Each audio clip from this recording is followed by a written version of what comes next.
আমাদের নবীর নামটা সবাই বলেন মুহাম্মদ, সবাই বলেন মুহাম্মদ সাল্লাল্লাহু আলাইহি ওয়াসাল্লাম। নবী জন্মগ্রহণ করলেন কোথায়? সবাই বলেন মক্কায়। কোথায় বলেন? মক্কায় জন্মগ্রহণ করলেন। একটা জিনিস জেনে রাখেন, এই পৃথিবীর আর কোন নবী মক্কায় জন্মগ্রহণ করেন নাই। সুবহানাল্লাহ বলেন। এই পৃথিবীর কোন নবী, আল্লাহ পাক লক্ষ লক্ষ নবী দুনিয়ায় পাঠিয়েছেন, একজন নবীও মক্কায় জন্মগ্রহণ করেন নাই। মক্কায় জন্মগ্রহণ করেছেন শুধুমাত্র আপনার আমার নবী মুহাম্মদ সাল্লাল্লাহু আলাইহি ওয়াসাল্লাম। তিনি মক্কায় জন্মগ্রহণ করেছেন। মুহাম্মদ মক্কা, আল্লাহ পাক বলেন হে রাসূল, আপনি যে মক্কায় জন্মগ্রহণ করেছেন, তো আপনি কি জানেন, আপনি কি জানেন এই মক্কার দাম কি? এ মক্কার দাম কি? এ মক্কার মাটির দাম কি? আল্লাহ পাক বলেন ইন্না আউওয়ালা বাইতু উদিআ লিন-নাসি লাল্লাযী বিবাক্কাতা মুবারাকান ওয়া হুদাল লিল-আলামিন। আল্লাহু আকবার। আল্লাহ পাক বলেন নবী ইন্না আউওয়ালা বাইত, এই পৃথিবীতে সর্বপ্রথম যে ঘরটা, এটা আল্লাহর ঘর, এটার নাম হলো বাইতুল্লাহ। নাম কি? সবাই বলেন। এটার নাম হলো বাইতুল্লাহ। আল্লাহ পাক কোরআনে কারিমে আয়াত নাযিল করে বলে দিলেন ইন্না আউওয়ালা বাইত। যখন আপনি কাবা ঘর দেখবেন, এই পৃথিবীর যে কোনো মানুষ প্রথম যেদিন কাবা ঘর দেখবে, আমিও এই প্রথম দেখলাম কাবা ঘর, তো কাবা ঘর দেখার পরে পৃথিবীর এমন কোন মানুষ নাই যে কাবা ঘর প্রথম দেখে তার মনের ভিতরে আসমান আর জমিন বরাবর একটা ঢেউ ফেলে দেবে আনন্দের। জোরে আল্লাহু আকবার। আল্লাহ পাক বলে এ আমার ঘর, এটা আমার ঘর। ইন্না আউওয়ালা বাইত, এই ঘর বাইতুল্লাহর ঘর। বাইতুল মানে কি সবাই বলে? ইন্না আউয়াল, ইন্না মানে নিশ্চয়ই, আউয়াল মানে প্রথম, আউয়াল মানে কি প্রথম, আখির মানে শেষ। ইন্না আউওয়ালা বাইত, আল্লাহ পাক বলেন ইন্না আউওয়ালা বাইতিন উদিআ লিন-নাস লাল্লাযী বিবাক্কাতা মুবারাকান ওয়া হুদাল লিল-আলামিন। ও দুনিয়ার মানুষেরা শোনো, এই পৃথিবীতে সৌর জগৎকে, সূর্যকে কেন্দ্র করে যেরকম সৌরজগৎ, এই পৃথিবীতে সূর্যকে কেন্দ্র করে সৌরজগৎ।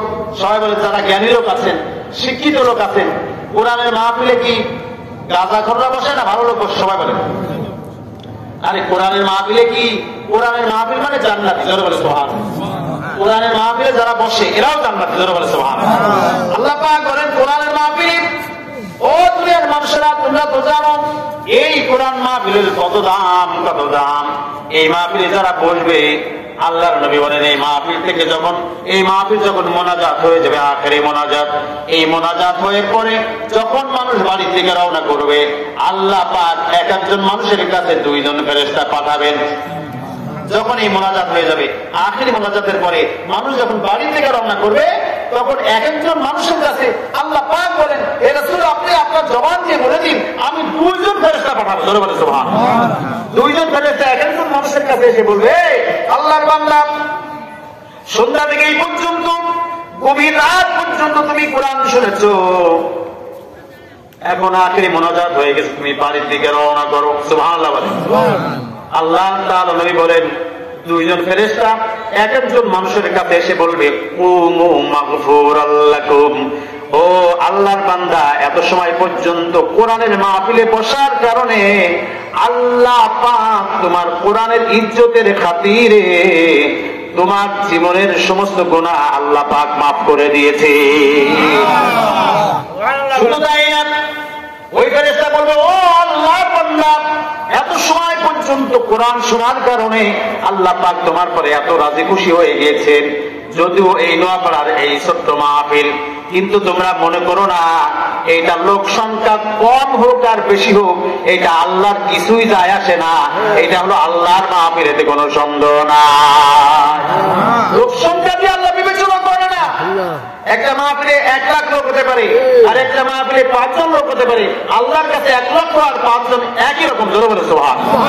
আল্লাহ পাক বলেন ওই ফেরেশতা আমি পাঠিয়ে দিয়ে আমি বললাম, ও এই নোয়াপাড়া পূর্ব কুইকারার আল্লাহর ঘরের মধ্যে বসে, মসজিদের চত্বরে বসে তোমরা যারা মাহফিল শুনেছ, এত সময় পর্যন্ত কোরআনের মাহফিল শোনার কারণে আল্লাহ পাক তোমাদের পরে এত রাজে খুশি হয়ে গিয়েছেন।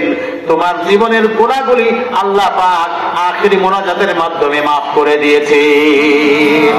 শুধু তাই না, অদ্ভুতিলাত সাইয়াতুকুমুল হাসানাত, তোমার জীবনের উহুদ পাহাড় পরিমাণ গুনাহ ছিল, উহুদ পাহাড় পরিমাণ তোমার জীবনে গুনাহ ছিল। সবাই বলেন আমাদের জিন্দেগিতে আমাদের জীবনে গুনাহ কম না বেশি? সবাই বলেন আমাদের জীবনে গুনাহ কম না বেশি? আল্লাহ পাক বলেন তোমার গুনাহ উহুদ পাহাড় পরিমাণ হতে পারে, কিন্তু এই মাহফিলে বসার কারণে অদ্ভুতিলাত সাইয়াতুকুমুল হাসানাত, উহুদ পাহাড়টা 8 মাইল লম্বা। আমি উহুদ পাহাড়ে একাধিকবার গিয়েছি, এবার একবার দুইবার না, আমি উহুদ পাহাড়ে এতবার পর্যন্ত গেলাম। এত স্মরণীয় একটি পাহাড়, যে পাহাড়ের উপরে আল্লাহর নাম লেখা আছে। সুবহানাল্লাহ বলে। উহুদ পাহাড়, উহুদ পাহাড়ের পাশে আমি আমার মদিনার এক বন্ধুকে বললাম যে ওর গাড়ি আছে, ও বললো দোস্ত হ্যাঁ তোমাকে নিয়ে যাব, হ্যাঁ এই গাড়িতে করে, আমার গাড়িতে করে নিয়ে যাব। আমি উট কিভাবে দেখা যায় উটটা দেখাবো। তো উটের বিচরণ ভূমি কিভাবে হাজার হাজার উট আমি দেখে আসলাম। হ্যাঁ, উহুদ পাহাড়ের পাশে ঘাট জন্মাইছে, আরবে ঘাট জন্মাইছে। অনেকেই বলতেছে যে এটা মরুভূমিতে ঘাস মানে হলো, হ্যাঁ এই যে স্যার জ্ঞানী লোক, ধন্যবাদ আপনাকে, এই জ্ঞানী লোক কিছু বসে মরুভূমিতে ঘাস। সমস্ত মানুষেরা বলতেছে তার মানে হলো এই পৃথিবীর বয়স আর খুব অল্প, খুবই অল্প আছে, মাইলের পর মাইল।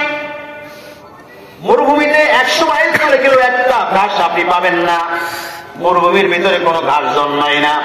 কিন্তু এখন মরুভূমিতে ঘাস জন্মাচ্ছে, তার মানে হলো আল্লাহর নবী বলে দিয়েছেন আরব যখন কিয়ামত হবে তার আগে আরবে গাছগাছালি লাগানো হবে।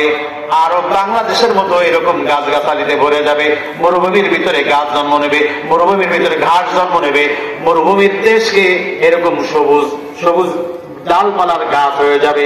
আমি দেখলাম ব্যাপকভাবে আরবে গাছ লাগানো হচ্ছে, ব্যাপকভাবে। মদিনার পাশে, মদিনার পার্শ্ববর্তী এলাকাও দেখলাম যে ব্যাপক বনায়ন করা হচ্ছে, গাছ লাগানো হচ্ছে।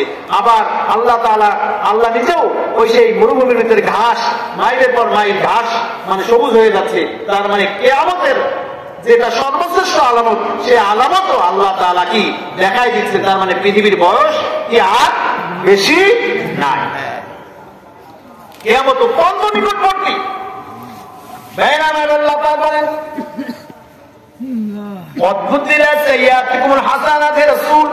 আপনার জবান একটু বলে দিন, যারা এই কোরআনের মাহফিলে বসবে আখিরি মোনাজাত পর্যন্ত যদি বসতে পারে, তাদের উহুদ পাহাড় পরিমাণ যদি গুনাহ থাকে, ওই গুনাহটাকে আমি সওয়াবে পরিণত করব। ওই গুনাহটাকে বদল করে দিয়ে ওই উহুদ পাহাড় পরিমাণ গুনাহকে আমি উহুদ পাহাড় পরিমাণ সওয়াব বানাই দিলাম। এত মর্যাদা একটা কোরআনের মাহফিলে। জোরে বলে সুবহানাল্লাহ। ভাইরা আমার, এই জন্য আমি এই সূরাটি বেছে নিয়েছি। আল্লাহ পাক বলেন, ও নবী দেখেন মহামানবের মাধ্যমে, রাসূলের মাধ্যমে যে আয়াতটা নাযিল হচ্ছে, সর্বপ্রথম আয়াত নাযিল হচ্ছে কোথায় বলেন? মক্কায়, হেরা পর্বতের গুহায়। কোথায় বলেন? মক্কায়, হেরা পর্বতের গুহায়। কি নাযিল হচ্ছে এখানে? কি দেখেন, আগে আমল না আগে ঈমান? সবাই বলে আমলের কোন আয়াত এখানে নাযিল হলো না, নাযিল হলো ঈমানের আয়াত। তার মানে আগে জানো, আগে মানার নাম হলো আমল, জানার নাম হলো ঈমান, জানার নাম হলো জ্ঞান, জানার নাম হলো শিক্ষা। আল্লাহ পাক আগে আমলের আয়াত নাযিল করলেন না, আল্লাহ পাক আগে নাযিল করলেন জ্ঞানের আয়াত। জ্ঞান অর্জন করো, তারপরে আমল করো। জোরে বলে সুবহানাল্লাহ। আল্লাহ পাক আগে আয়াত নাযিল করে বলে দিলেন জ্ঞান জ্ঞান অর্জন করো, আগে পড়াশোনা করো। সুবহানাল্লাহ। আগে পড়াশোনা, ইকরা মানে পড়াশোনা করো। ইকরা মানে কি? পড়ালেখা করো। তোমরা জানো, বোঝো, ইলম অর্জন করো। এই ইলমের কত দাম! এই ইলমের কত দাম! আল্লাহ পাক বলেন, ও নবী, সর্বপ্রথম তুমি মানুষদেরকে বলে দাও পড়ালেখা করো। সেই পড়ালেখা শুরু করো, তোমার জীবনের পড়ালেখা করো আল্লাহর জন্য। জোরে বলেন সুবহানাল্লাহ। পড়ালেখা কার জন্য? আল্লাহর জন্য করো। ইলম অর্জন করো আল্লাহর জন্য। আর লেখাপড়া শুরু করো আল্লাহর নামে। আল্লাহ বাদে, আল্লাহর জন্য ব্যতীত অন্য কোন লেখাপড়া তোমরা করো না। আল্লাহর জন্য লেখাপড়া, আল্লাহর জন্য জ্ঞান অর্জন, আল্লাহর জন্য শিক্ষা।